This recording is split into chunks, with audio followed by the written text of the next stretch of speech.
Diário Cast de número 12. É isso aí, galera. Estamos aqui hoje com um convidado que superou todas as dificuldades da vida, que teve ali um testemunho de vida incrível, né, que a gente vai estar conhecendo um pouco mais sobre a sua trajetória, o que levou ele a ser um candidato, né? E por último, as propostas que acho que, né, dentro dessa história toda, né, eu acho que as propostas, elas são importantes, mas o mais importante, vocês vão ver o que aconteceu na vida dele para trazer ele a ter essas propostas, né? Acho que é isso, né, Beto? É isso aí, até ele chegar, se candidatar, história de superação.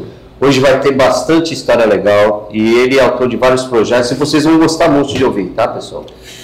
Gente, a gente tem a honra de ter aqui no nosso programa e apresentar a vocês o doutor Alexander Souza. Muito Alexander, bem. Essa câmera é sua, você pode dar um alô para a galera da Zona Noroeste e de todos os santos que está te assistindo agora. Muito boa noite a todos, meu nome é Alexander Souza, uma boa noite para toda a cidade de Santos, especialmente para a Zona Noroeste e o pessoal das Quebradas. Tamo junto. É isso aí.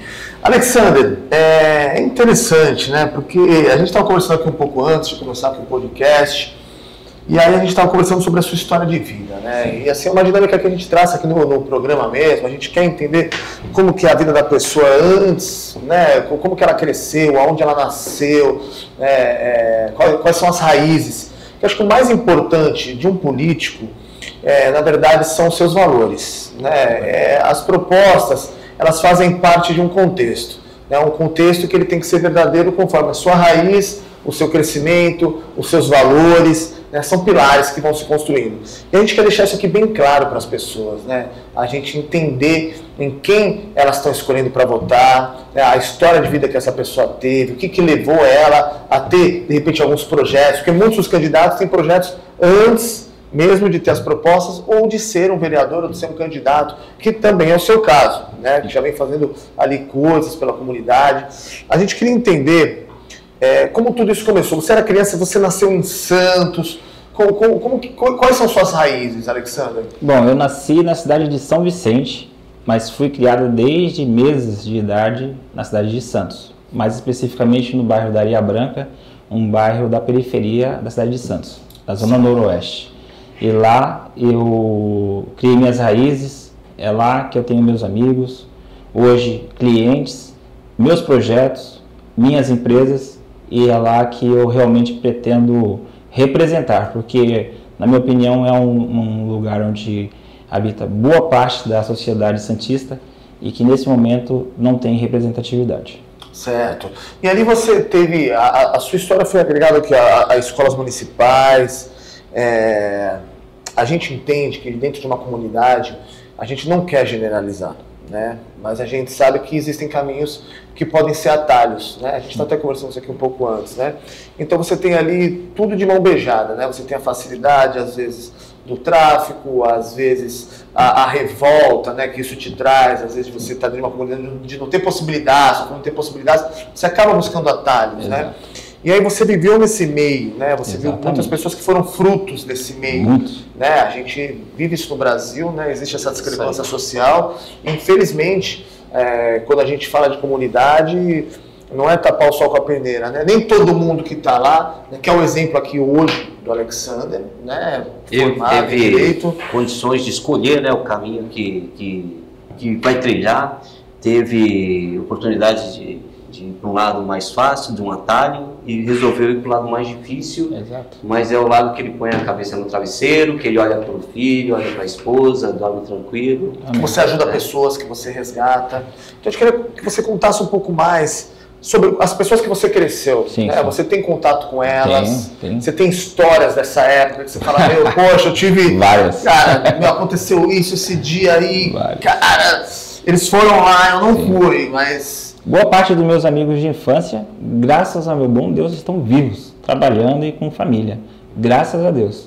Mas nós passamos a todas as experiências que você pode imaginar de um jovem de periferia, preto, pobre e vivendo muito próximo à delinquência.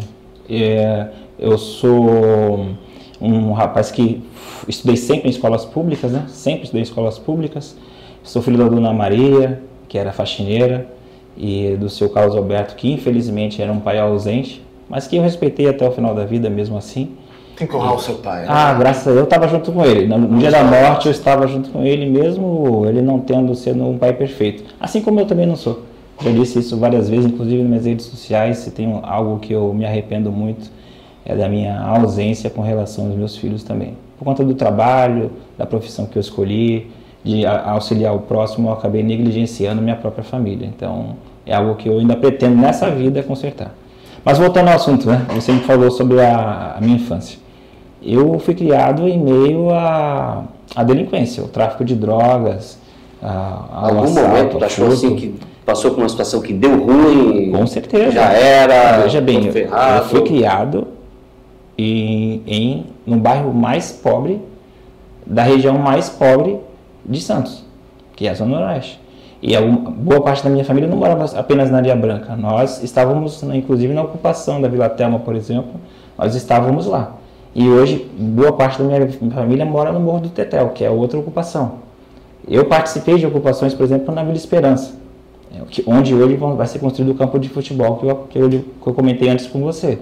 Então, eu estava junto com todos os meus amigos e os familiares em todo o processo. Então, eu fiquei por muito tempo em uma linha tênue entre a delinquência e o trabalho.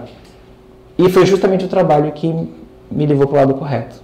Com 10 anos eu comecei a trabalhar na tapeçaria do meu tio Robson. Ali eu atendi os primeiros clientes, fiz as primeiras anotações. Conheci o centro de Santos para comprar tecidos ali na Senador Feijó. Dominante ali? Dominante, exatamente. É lá mesmo. Teve um incêndio lá uma vez. Exatamente. E voltando da Dominante uma vez, eu vi jovens vestidos de bege andando pela rua João Pessoa.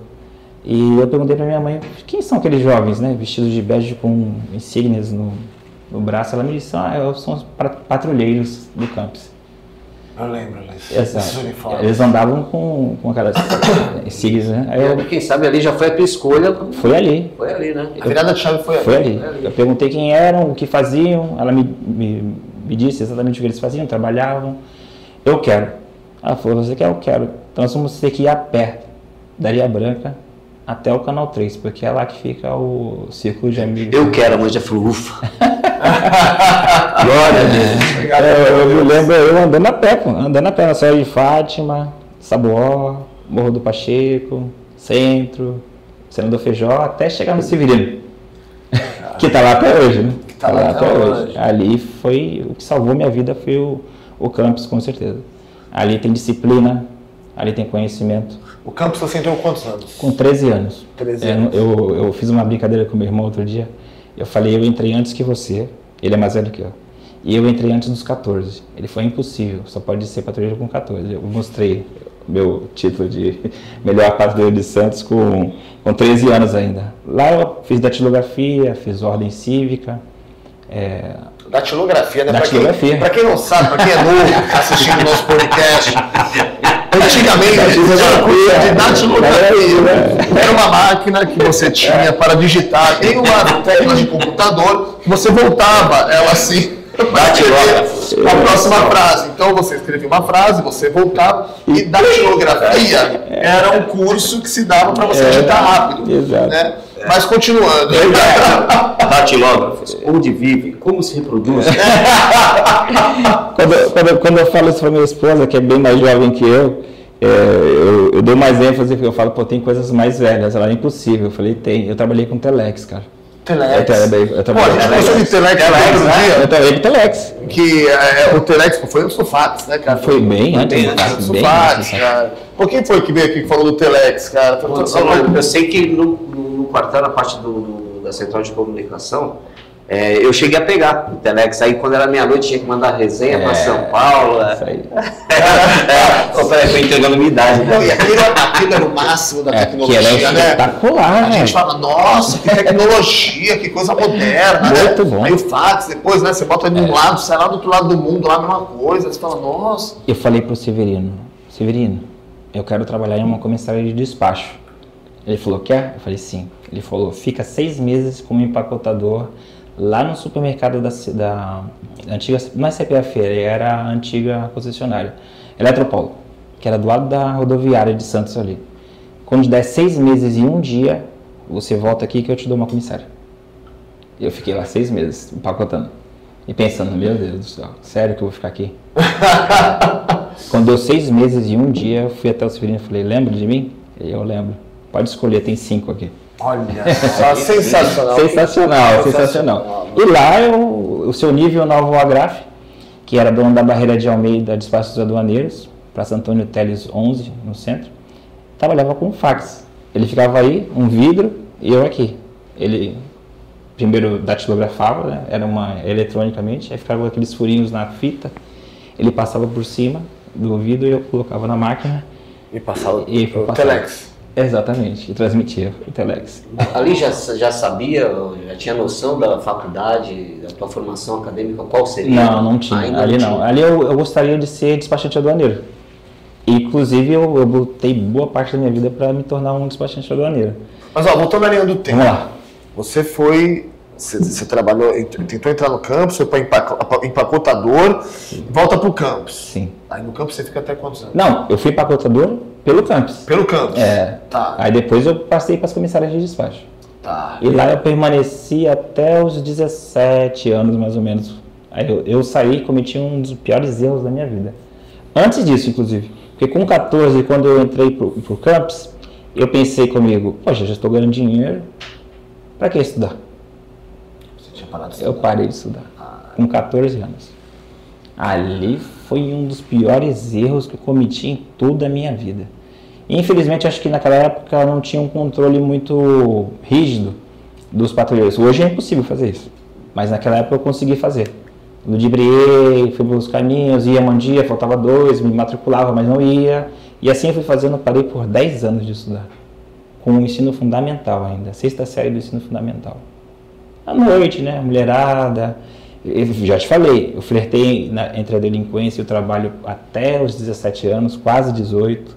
Então eu estava vivendo o fervor da adolescência junto com o trabalho e meus amigos estavam ali ao lado. Eu estava no mesmo lugar, na periferia de Santos. Então, foi um período enriquecedor que formou o meu caráter, né? Criou casca.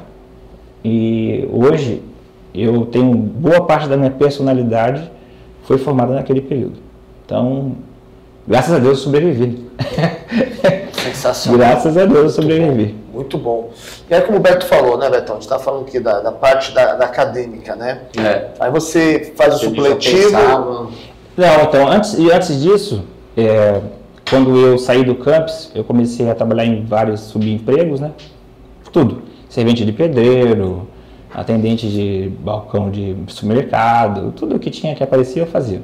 Até que eu comecei a empreender com 18 anos. Meu irmão me convidou para fazer uma sociedade com eles, uma transportadora. Meu irmão também trabalhava com comércio exterior. Eles precisavam de transporte lá de encomendas. Como motoboys, a empresa dele tinha esse setor que precisava dessa demanda, então ele criou uma empresa e eu fui administrar.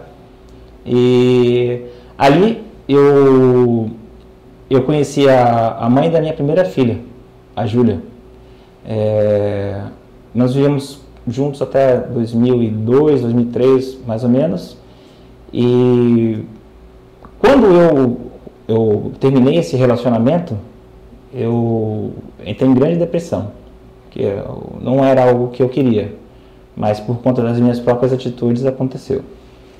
E você não estava maduro ainda? Não estava maduro o suficiente. Qual a idade que você tinha? Eu tinha 21 para 22 anos, eu sou de 78, né? Eu tinha 22, mais ou menos. Mas já tinha o primeiro filho? Tinha o primeiro filho. Quando me separei, tive o segundo. Logo em seguida. Sem trabalho, com a 6ª série do ensino fundamental, sem profissão. Você não tinha televisão também? Não tinha meu Deus, vou fazer outro, um atrás do outro. Eu tive a minha filha em 2001, em maio de 2001, em outubro de 2002 eu tive o segundo filho. Foi o fundo do poço.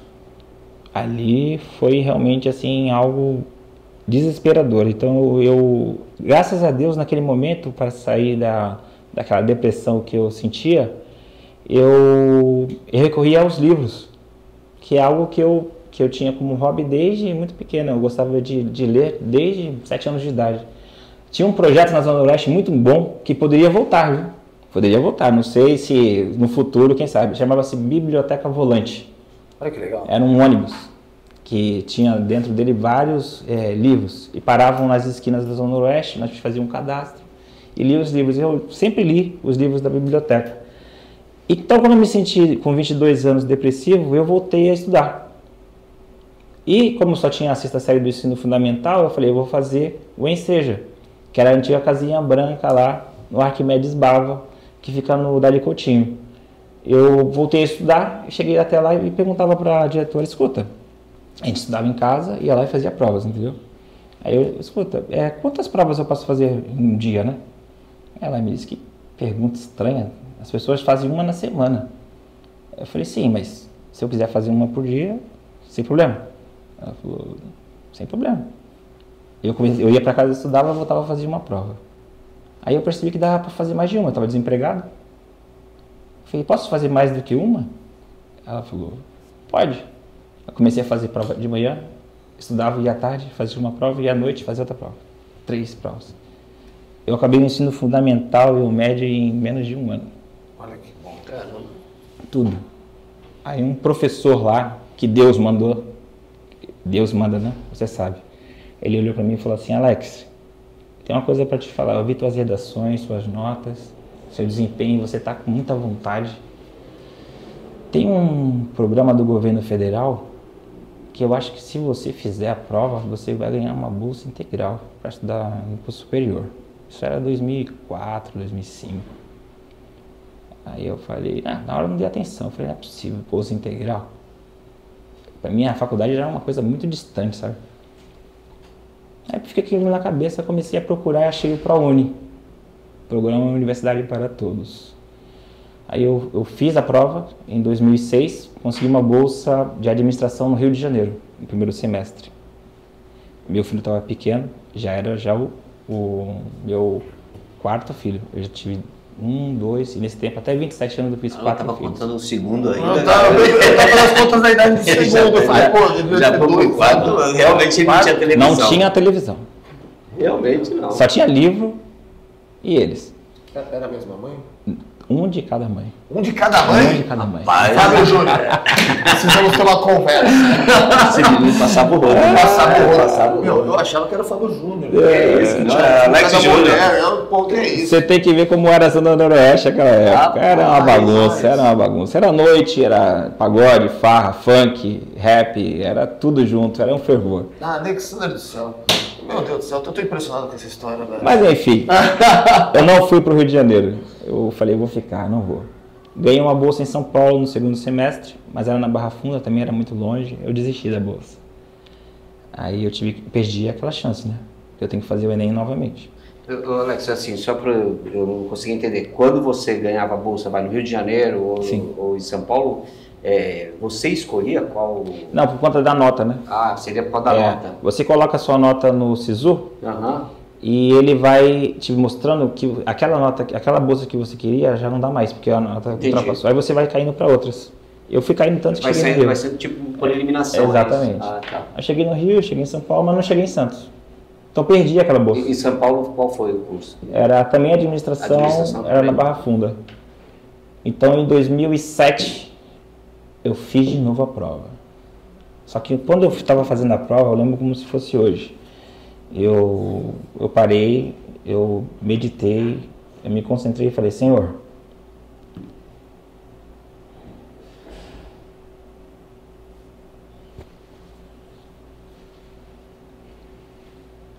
vai, fala. É difícil. Eu sei.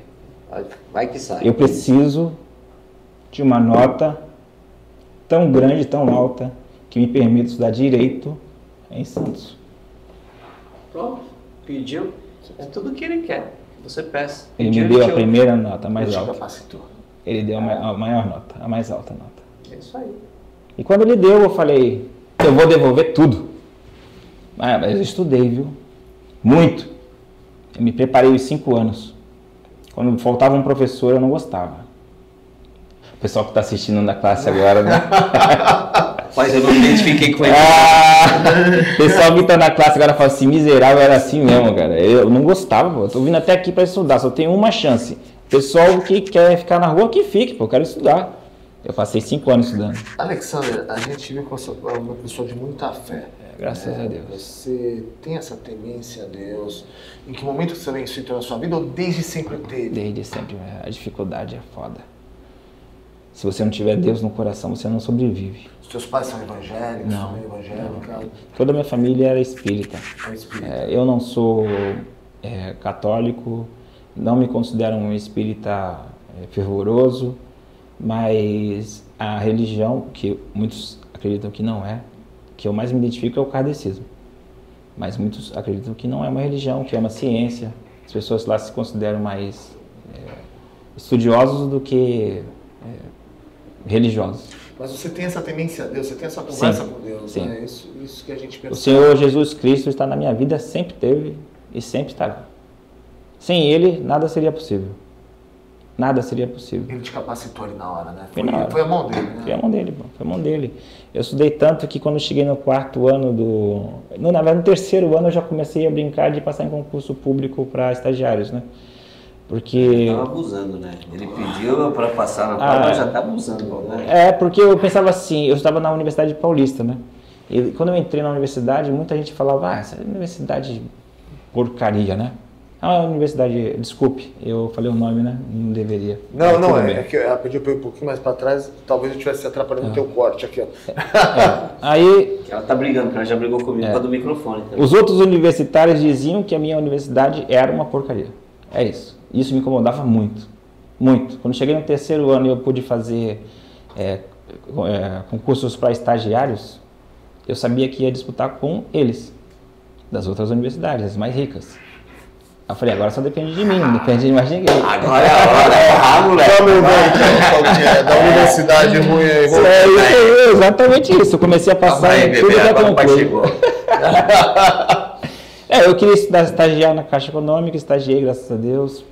Estagiei na CODESP, estagiei no Ministério Público do Trabalho e na Defensoria Pública do Estado de São Paulo, que, na minha opinião, é o melhor estágio que um profissional de direito deve fazer, porque lá você vai atender os assistidos, as pessoas que são vulneráveis, as pessoas que realmente precisam. E na Defensoria, quem atende é o estagiário. A demanda é muito grande. É uma escola.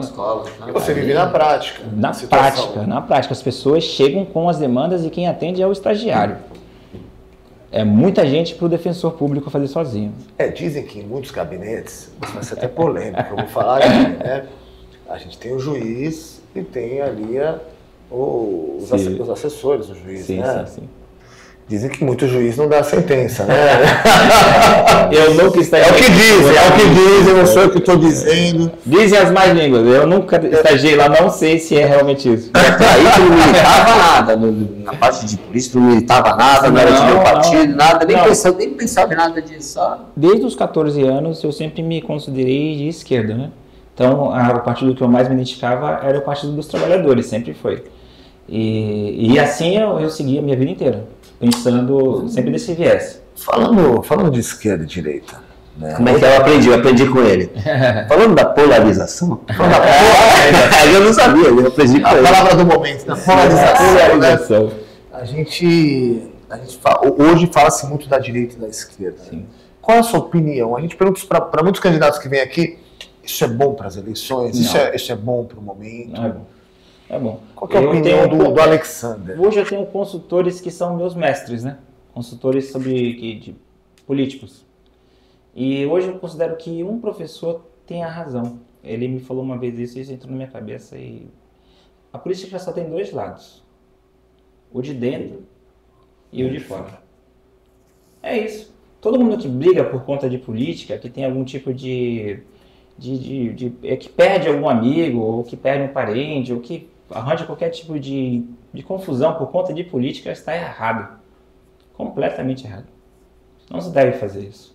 A gente tem que dialogar, trocar ideias, debater conceitos, debater projetos, mas nunca, mais de jeito nenhum, perder uma amizade por conta de questões políticas. Brincadeira.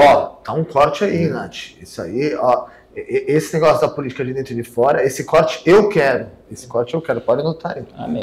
E sem cadeirada, né? E sem cadeirada. E sem cadeirada.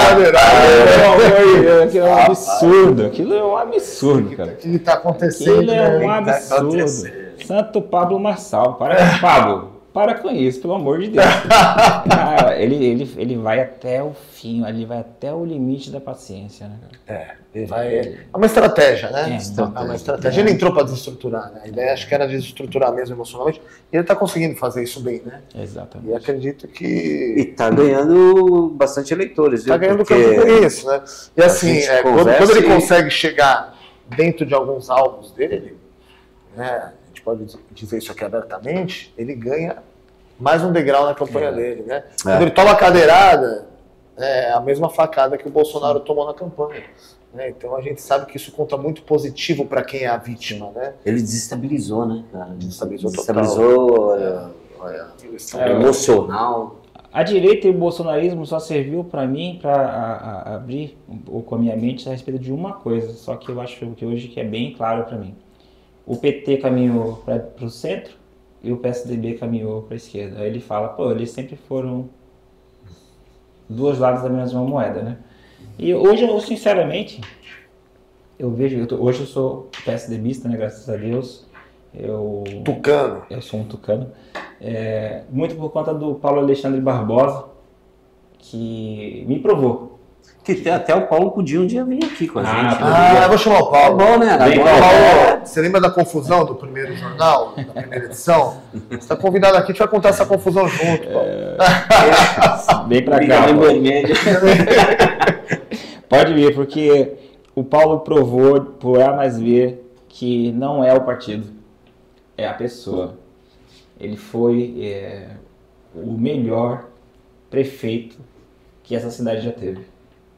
Inclusive para a Zona Noroeste, que é o lugar onde eu nasci, aliás, não nasci, mas cresci, vivi, que eu tenho uma afetividade até hoje. Ele transformou a Zona Noroeste em um lugar incrível. O Paulo, ele é periférico, né? Ele é. Ele tem coração, ele sente as pessoas, ele é genuíno. Do povo, né? Ele é do povo. Mas ele transita bem também em outras regiões, né? Você vê ele nas regiões de praia, nos bairros, né, um pouquinho mais elitizados, mas de repente você vê ele na periferia. Ele é o prefeito, né? Aquele cara que está em todos os lugares, representa a cidade em todos os lugares, porque a cidade não é só praia. Exatamente. A cidade não é só periferia, ela tem, né, ela tem os dois lados. Eu acho que ele é o cara que, assim, quem está entrando na política, quem quer, né?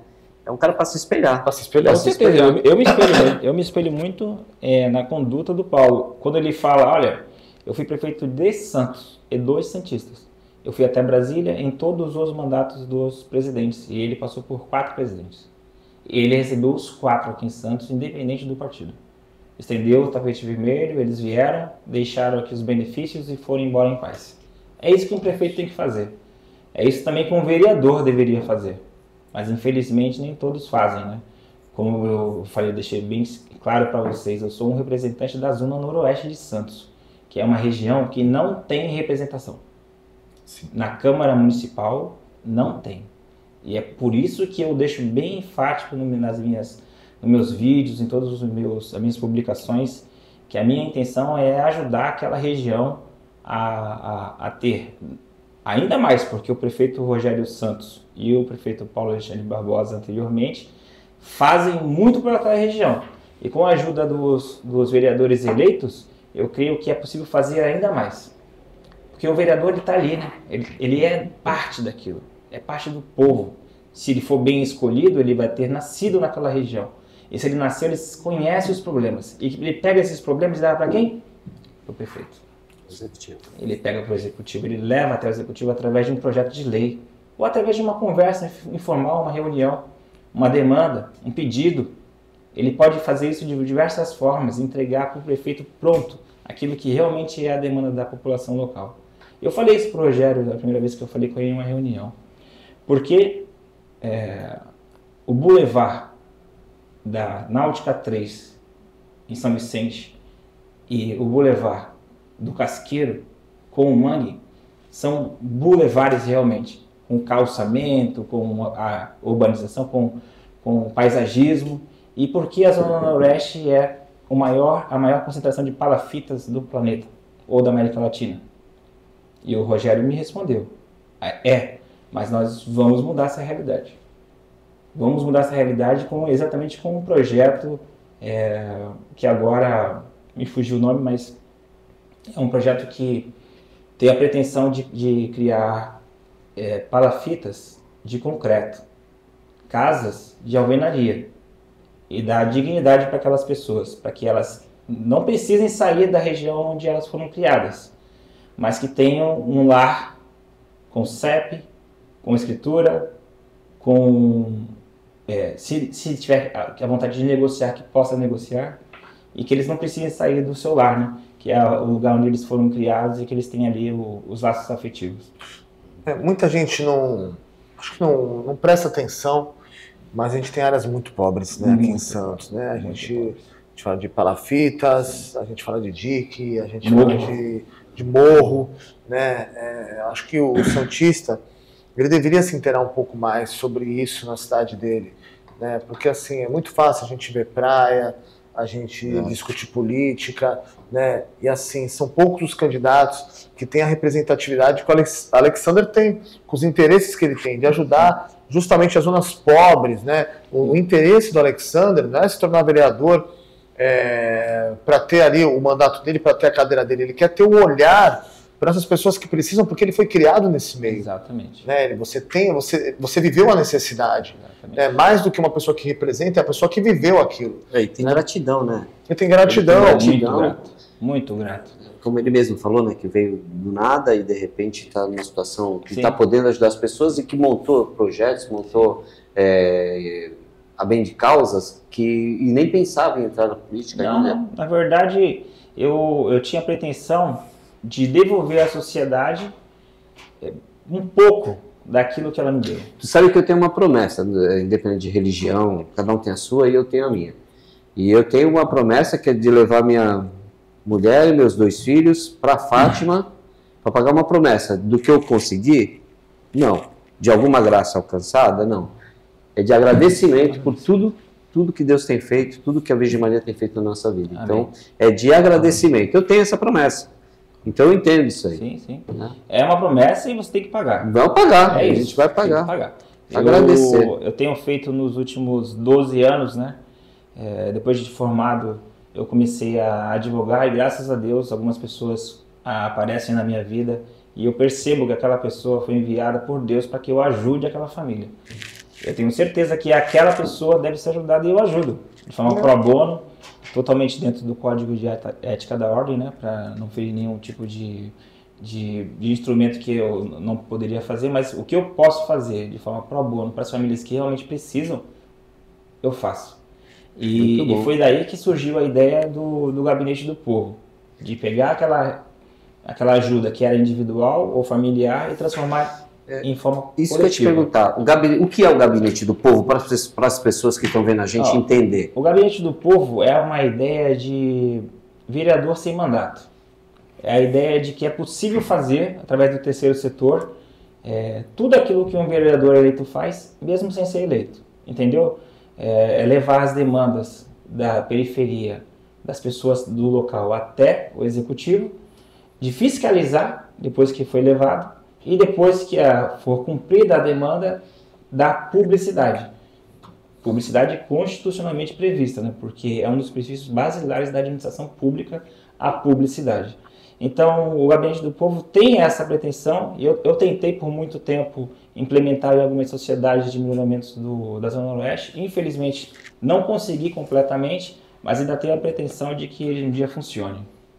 Tá aí, uma das propostas, né, acho que seja uma das propostas, né, assim que você ocupar uma das cadeiras, seria o Gabinete do Povo. Então, ou até mesmo se você não ocupar, porque não precisa necessariamente de um vereador. Exatamente. Ainda que eu não ocupe, no dia 7 de outubro eu gostaria de começar a implementar.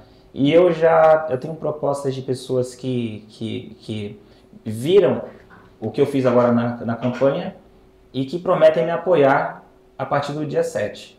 E se for eleito? Levar o gabinete para o povo.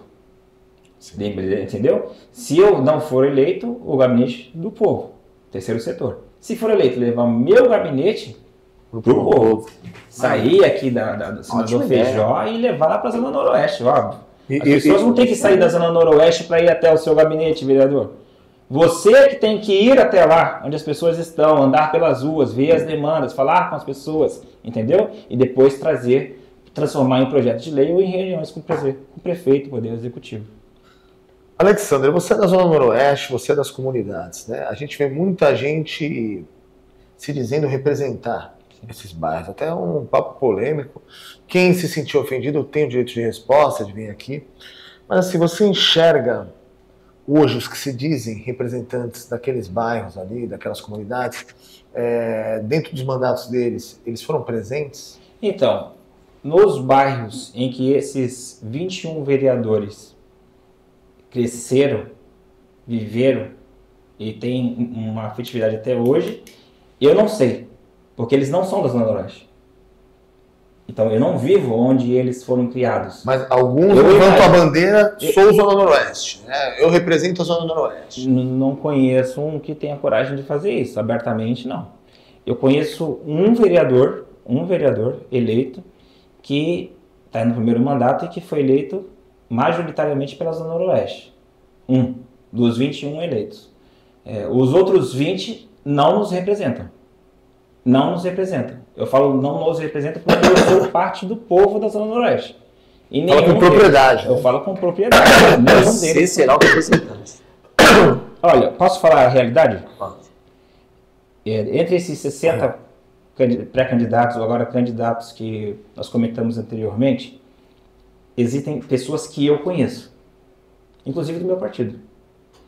Então, eu sinceramente acredito, se vocês verem minhas redes sociais, vocês vão ver que eu estou falando a verdade, porque eu tenho vídeos com candidatos de outros partidos na minha rede social. E eu digo, se você não votar em mim, vote em outro representante da Zona Noroeste. Vote em outra pessoa que, assim como eu, queira ajudar aquela região, que conheça, que viveu, que vive lá, que conhece o ambiente, que sabe quais são os problemas. Se você não votar em mim, vote em outro candidato da Zona Noroeste. Mas se for para votar em candidato da Zona Noroeste, que vote em você. Então. Que vote em você. Simples assim, né? 4533. Aqui a gente tem uma trajetória, bons motivos para votar no Alexandre, né? Graças a Deus. Do doutor Alexandre, porque assim, é muito difícil uma pessoa ser criada dentro de um fruto do meio, né? Que você vira um fruto do meio ali e de repente você trabalha, você estuda, você cria toda uma trajetória e você se forma numa faculdade, né? Onde exige um estudo, né? Assim como o direito, engenharia e medicina, acho que são as faculdades que as pessoas mais têm que se dedicar. São estudos realmente que você precisa se aplicar ali. Vai estudar para a vida toda, né? Vai estudar para a vida toda. Exatamente, é um eterno estudante. Precisa se reciclar, as leis mudam, né?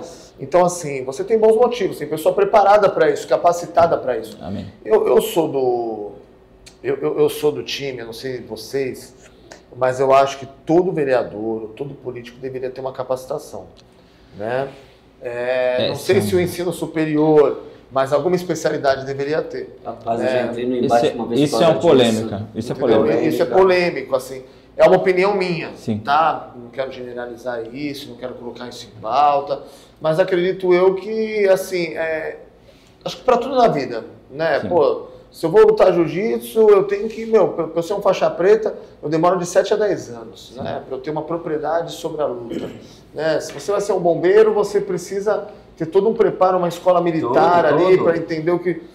Pô, se você vai ser advogado... As reciclagens que você é obrigado a fazer todo ano, o TAF, teste de aptidão física, que você é obrigado a fazer todo ano, não é só se formar e pronto. É a mesma coisa em qualquer área. Sim, direito, né? Você se forma estando na bacharel. Para ser advogado, tem que fazer o exame depois da ter a ordem. OAB, e aí você ou fazer um doutorado, se especializar, fazer uma pós, que isso aí pode vir depois, durante a carreira. Mas, pense comigo, a gente vai representar o povo, aí eu vou sentar numa cadeira, aí eu não tenho uma capacidade técnica ou não sou especializado em nada. Como que eu vou entender sobre, né, aplicar, de repente, algum tipo de legislação, né? Fazer algum estudo de planejamento? Como que isso acontece, né, cara? É muito louco. Se a gente for pensar nisso, né, quantas pessoas já passaram? E quanto tempo a gente já não perdeu com isso, que a gente poderia ter pessoas capacitadas fazendo isso e mudando a nossa realidade? Porque, afinal, a gente depende da política, a gente depende dos nossos representantes. A gente não é nada sem nossa representatividade. Né? E eu te falo mais. Eu tenho minhas opiniões políticas, só que quando um candidato é eleito, eu penso assim, que Deus ilumine ele, para que ele faça o melhor por nós. Amém. Ele está com a caneta na mão. É ele que vai determinar o nosso futuro. Faça, né, Leandro? Porque tem uns que também não estão fazendo, né? Que a gente só ouve aquele meme que a gente viu esses dias do vereador ressuscitando, que é de 4 anos. Isso realmente acontece, né? Porque tem uns que a gente nem ouve falar. De repente, o cara tá aí de novo. Não, mas onde é que ele estava? Não é verdade? É estranho. E outra opinião também, que a gente conversou aqui também, que é minha opinião também, que eu vou falar, é a reeleição. Eu acho que tinha que ser eleição e reeleição. Eu acho que estava bom tamanho para o vereador. Mas eu quero continuar. Então vai tentar fazer outra coisa, vai tentar ser deputado. Vai tentar ser deputado, vai tentar ser prefeito. Eu acho, quer dizer, é opinião, que nem você falou, é opinião minha. Sim. Eu tive algumas discussões a respeito desse primeiro tópico que você acabou de falar, sobre a preparação do vereador, né, do candidato a vereador. Antes, alguns anos atrás, eu era contrário. Por quê? Porque eu tiraria daquelas pessoas mais humildes, na minha cabeça naquele tempo, a possibilidade de concorrer. Hoje eu penso um pouco diferente. Eu penso mais como o conselheiro tutelar. O conselheiro tutelar, antes de ir para as urnas, para a campanha eleitoral, ele passa por uma prova anterior. Ele faz uma prova e depois de aprovado é que ele vai e fica à disposição das urnas. E aí um dos amigos meus comentando perguntou, mas quem vai estar capacitado para fazer essa prova? Eu falei, então vamos fazer um curso. Vamos implementar um curso preparatório para vereadores. Então primeiro ele passa por todo esse curso, adquire conhecimento e depois se submete à prova. Passou na prova, aí sim ele vai para as urnas. Porque realmente necessário. Ele vai trabalhar na Câmara Legislativa Municipal. Lá ele vai ter que propor projetos de lei. Ele precisa conhecer a legislação. A Constituição Federal, a legislação federal, vamos andar com advogado estadual, com certeza. Os assessores deles também precisam ter conhecimento técnico. Você não pode colocar como seu assessor o melhor amigo, aquele cara que ajudou na campanha. Não é isso. O seu assessor tem que ser um técnico. Ele tem trabalho a fazer. Ele precisa fazer esse trabalho, porque senão o seu gabinete não vai andar. O dia que for vereador, eu vou ser teu assessor.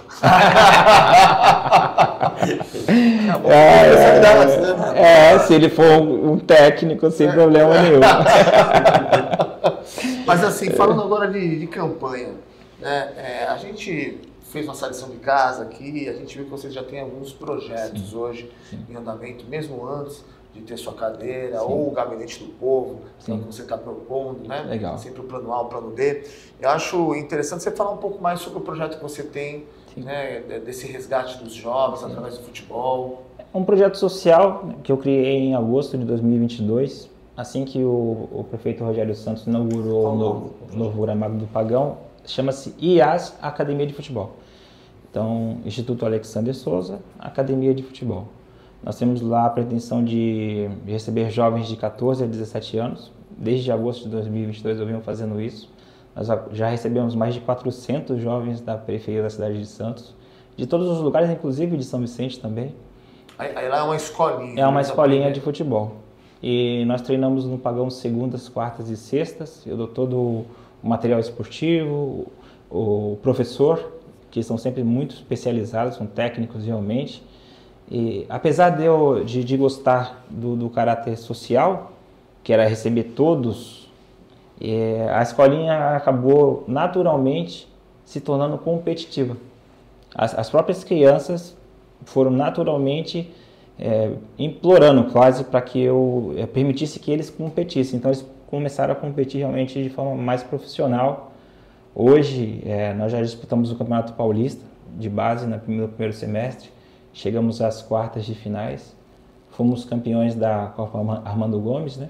Que há 2 meses atrás foi uma homenagem ao repórter, o ilustríssimo repórter, inclusive. Armando Gomes, do Santa Cecília, Santa Cecília, né? TV. Ele tinha um Fusca, né? Exatamente. Nós fomos campeões da Copa, fomos também agora no festival da Associação dos Clubes de Várzea da Zona Oeste, a CVZN. Nós participamos do festival e também vencemos.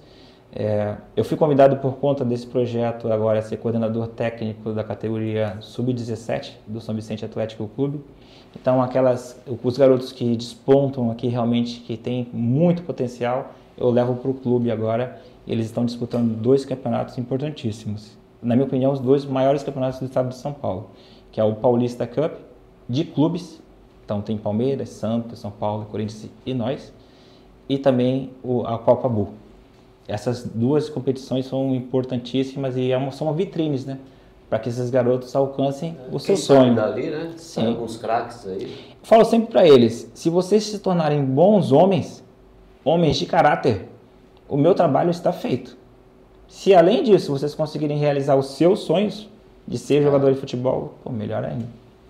Com certeza, né? Santos sempre foi num celeiro de... Sempre foi. Despontou aí. Os grandes atletas, né? Principalmente no futebol, né? Sim. E a periferia, então... É. E foi exatamente por conta da falta de campos de futebol na periferia da Zona Noroeste, onde anteriormente já tivemos mais de 15 campos, e que eu abracei a causa da Associação dos Clubes de Várzea da Zona Noroeste, que me chamou para ser diretor jurídico deles, e que tinham a pretensão de conseguir um novo campo de futebol com medidas oficiais. Tem mais de 24 horas pelo jeito. Eu trabalho bastante, graças a Deus. Levanto cedo, eu vou dormir tarde, mas vou dormir com a cabeça tranquila. E pelo menos não faz mais filho também. Não, parei de faz 17 anos que eu não faço filho. Não tem mais tempo de fazer filho. Graças a Deus. Há 17 anos que eu não faço Parou filho. No quarto? Parei no quarto. O Pipo. Pô, tá bom. Não, caramba. Tá bom. Eu achando tá que era 2, ótimo. de repente ele falou em 4. Agora nós temos os pets, né? Temos os gatos, temos a marília, temos a galinha, temos 4 tartarugas, passarinho. Minha casa parece um zoológico. Então logo mais a gente vai ter o Instituto Alexander Alves, Alexander Souza Pets. Pets. Que não... Por que não, né? Por que descartável, não? Por que não? Por que não? Mas, Alexandre, como foi essa virada de chave? Você candidato a vereador, como aconteceu? Como tua família recebeu isso? A tua esposa? Nossa, com espanto. Com um espanto total, porque, como eu tinha dito anteriormente... Quando eu falo que teve um espanto na minha casa, é porque eu apanhei. Bem por aí. Foi um espanto, galera já sabe que eu apanhei da mulher. Houve cintadas, houve... E esse aqui não adianta, porque eu fico fazendo isso aí e ninguém me vê. Houve sinais. Eu, na verdade, com o Gabinete do Povo, eu pretendia ser um coordenador. Coordenar a campanha de um vereador sem mandato. Eu gostaria de mostrar para todos que é possível, através do terceiro setor, fazer algo sem precisar ser eleito. E é possível, eu sei que é. Com organização, com boa gestão e com bons exemplos é possível fazer. Então eu passei os últimos 4 anos procurando o candidato, que seria o modelo, o protótipo desse projeto que eu acabei de falar. E eu não consegui. Eu não encontrei. Encontrei vários candidatos que seriam potenciais, mas por conta de burocracias, detalhe, por conta de verba, de dinheiro, também não conseguimos implementar juntos esse projeto. Alguns deles são, inclusive, candidatos hoje. São candidatos a vereadores, eu apoio eles, eu fotografo junto com eles, filmo junto e... Se precisar, eu peço voto para eles também, porque são queridos amigos. Vamos trocar um voto aí, vai. Volta em mim que eu voto em você. Exatamente. Mas eu não consegui. Então, eu já tinha desistido já de conseguir coordenar uma campanha política, foi quando eu recebi um telefonema. E lá eles me perguntaram, escuta, você conhece? E eu disse, conheço. Sim! E eles falaram, quem? Eu falei, eu. Aí a pessoa perguntou, você tem certeza? Eu falei, tenho muita certeza. Tenho absoluta certeza de que eu estou preparado para essa função, eu estou preparado para esse desafio, eu gostaria muito de fazer parte. Aí ele falou, então, Vem pra cá. Bem-vindo à casa. E eu fui recebido, graças a Deus, no PSDB do meu ídolo, Paulo Alexandre Barbosa, um cara que eu tenho um exemplo, assim, como um exemplo de conduta, de político, e eu estou adorando fazer parte dessa campanha. Está sendo muito divertido. Alexander, e a comunidade? Né? Você Sim. ainda tem amigos na Sim. comunidade, você frequenta a comunidade, você é de lá. Como que foi essa recepção em relação à tua candidatura? Com estranheza, né? Porque todos sabiam que eu queria coordenar outras campanhas. Só que quando passou esse primeiro momento, esse primeiro impacto, né? Inclusive de outros candidatos que são amigos meus, poxa, você queria ser coordenador, né? Teve aquela... Imagino que deve ter tido. Deu sim. Deu ruído, deu atrito. Eu estou tentando até agora fazer com que de forma calma nós consigamos entender o que aconteceu. Foi exatamente da forma como eu falei, foi no último dia, foi 48 do segundo tempo, o convite veio. Depois de eu ter desistido já de coordenar outras campanhas, eu estou sendo sincero com vocês quando eu falo isso. Então, esses ruídos eu espero que em algum momento eles acabem. Dia 7 de outubro, por exemplo, depois das eleições. Então, mas eu estou vivendo esse momento. Eu estou vivendo um momento, é esse o momento, é agora. Então, eu fui para cima e a comunidade, graças a Deus, tem sido muito receptiva. Tem dito, olha, você tem uma história realmente de vida interessante, você se preparou para o que você está pretendendo fazer, você é realmente daqui da comunidade, viveu aqui, seu comércio, sua consultoria, seus amigos, seu projeto social, tudo é aqui. Então, quando você fala, a gente sente verdade no que você está falando, não é de uma fake news, é verdade. Então, se você for eleito, você vai ser um ótimo representante da nossa comunidade. É isso que eu ouço hoje em dia. E os filhos acompanham, apoiam? Meus filhos são ótimos, cara. Como eu falei antes, lembra? Quais são as idades dos seus filhos? Meu filho mais novo tem 17, o mais novo tem 17, aí depois tem 19, 21 e 23. É mais sardinha. Você vai dar um beijo, um abraço para cada um, manda aí. Um beijo e um abraço para cada um de vocês. Eu tô longe, mas amo cada um de vocês. Fala os nomes aí, vamos ver se você lembra os nomes. Júlia, Cauê, Luana e Enzo, Pipo. Papai te ama. A pessoa fala os nomes, pô, aí esquece algum. É o número 1, número 2. Vários nomes. Não, eu já fui sincero com vocês aqui quando eu disse que eu cometi o mesmo erro que meu pai cometeu, né? De ser um pai ausente. E nessa vida ainda eu pretendo mudar essa história. Trazê-los mais para próximo de mim, fazer com que eles e meus netos, né, que eu espero que cheguem logo, inclusive meu neto vai nascer agora em dezembro, né, bebê? Eu espero, aliás, a minha neta, eu espero que em algum momento dessa vida eles fiquem mais próximos de mim. Você pode ter certeza disso. Bom exemplo você já é, né? Você é um exemplo de caráter, de dedicação, superação. Talvez a gente tenha erros, nenhum ser humano, né? Nem eu, nem você, ninguém é perfeito. Então, assim, essa foi a sua falha. Acho que o mais importante de tudo é o reconhecer, né? A gente reconhecer a nossa falha, a gente pedir o perdão de coração e seguir em frente de uma nova maneira.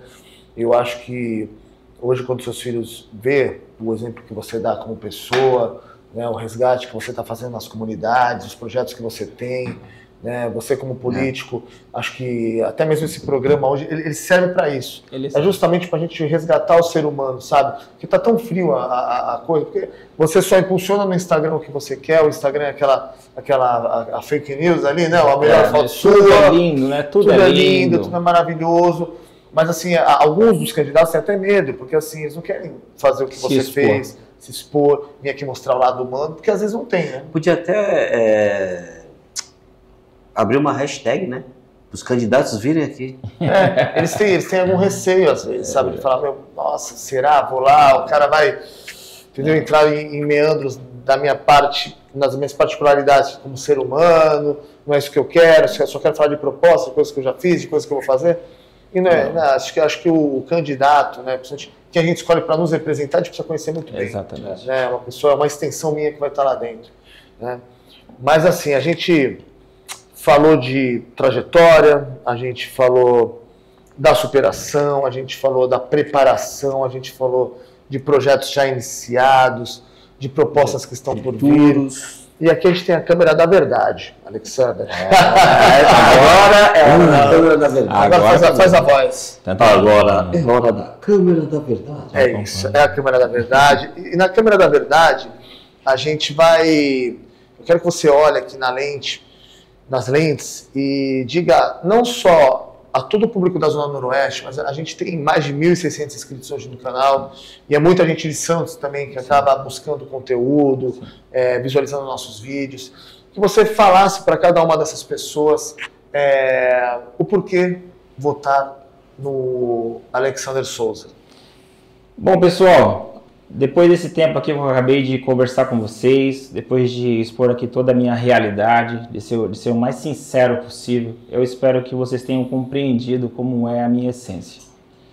O quão sincero eu fui com vocês aqui nesse podcast, em que eu pude fazer transparecer toda a minha essência. E é exatamente por isso que eu gostaria que você acreditasse.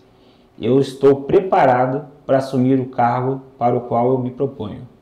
Eu gostaria muito que no dia 6 de outubro vocês votassem em Alexander Souza 45333, porque eu tenho certeza que posso fazer o trabalho para o qual eu estou aqui me candidatando. Um abraço a todos. É isso aí, ó. O recado está dado. Povo santista, inscritos em nosso canal. É muito difícil a gente ver esse tipo de situação que a gente viu aqui hoje, uma história de superação, uma pessoa que realmente começou de baixo, negro, pobre, com poucas alternativas, poucas possibilidades, mas ele foi buscar, ele foi criar as possibilidades dele, ele foi se capacitar, ele foi em busca, né, do que ele precisava para vencer o jogo. Tá? Então você que está buscando um candidato, que realmente quer uma representatividade, que se identificou com essa história, você tem aqui um prato cheio hoje, né, Betão? Vem para cá conversar com a gente, mostrar os projetos, as propostas, fazer como o Dr. Alexander fez. A conversa hoje aqui foi legal porque assim, não foi só sobre política, gente. Hoje teve emoção, teve alegria, teve de tudo um pouco.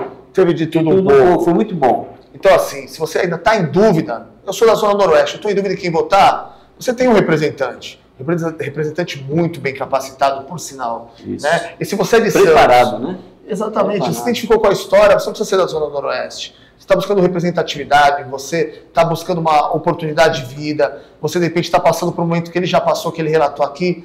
Está aqui o exemplo, entendeu? É só você buscar, você não precisa também querer ser um candidato a vereador, você não precisa fazer direito, mas você pode seguir na mesma trilha, né? Você não precisa fazer nada de errado na sua vida. E sempre peça ajuda lá do céu. Com certeza o cara que está lá em cima, ele vai colocar a mão em você e vai, com certeza, entender o teu coração, entender os teus desejos e vai te capacitar para isso. E com humildade e gratidão. Coisa que eu vi aqui, uma virtude dele, que ele tem muita humildade e muita gratidão. Ele quer retribuir aquilo que ele recebeu. Surpreendeu a todos. A gente queria te agradecer de coração, Alexandre. Eu que agradeço a vocês. Foi um papo aí, a gente falou de 40, 50 minutos, a gente já passou, já estamos em quase 70. Que bom, que bom. Mas assim, o papo fluiu. Foi um papo assim que a gente não sentiu o tempo passar. Legal, bacana. Foi uma história de vida. A gente quer te agradecer de coração. Muito obrigado. obrigado. As portas estão abertas. Precisou? Legal. E assim, ó, o Gabinete do Povo em andamento, você vai retornar aqui, a gente vai fazer uma matéria no jornal, que entendeu? legal. E vai conversar sobre isso aí. Entendeu? Nós somos um dos apoiadores desta causa e assim vai estar aberto para você estar divulgando isso através do nosso jornal impresso. Pode ter certeza disso, né, Betão? E agora a parte do blogueiro, como é que é? Diário Santista, a nova voz do Santista. Vem pra cá.